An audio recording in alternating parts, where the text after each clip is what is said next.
Hello everyone, we're at Arizona State University's Solar Power Lab and I'm here with Dr. Bowden, who is the co-director of this facility, and you're going to talk to us about how a solar cell turns into something called a module? Yeah, that's right. So when we make a solar cell, which we make billions per year, we end up with a device that looks like this. It produces power, but the power is in a format that's not very useful. So it might produce around half a volt. So that's often not enough to power much of use.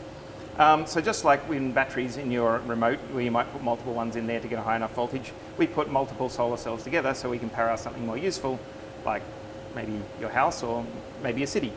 So the first thing we might do in our lab is we often encapsulate them together into a small mini module like this. So this has only got 4 cells. And the reason we do one like this is because we often want to test the solar cell module to see how it works in the environment. So it's really important that we have a good, strong package that lasts for 30 years, because that's how long we'd like the solar panels to stay out there for.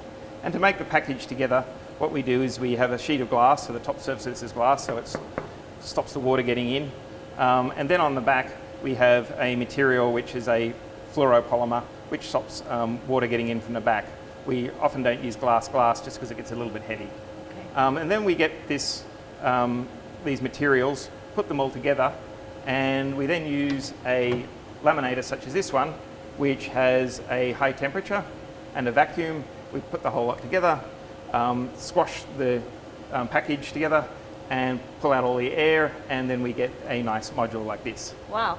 And so with a module like this, what we might be able to do is we could power, say, maybe a water pump, maybe a very small house, maybe just a fridge. And so this is the module level. But what we really want to do is power a whole house. And so to do that, we get the multiple modules, we connect them together into something called an array. And once we've got an array, we can have enough to power our house, or in the case of some of the very big installations, they might be providing a lot of power just for a whole city. Well, that's really fantastic. Thank you for showing us this. You're welcome.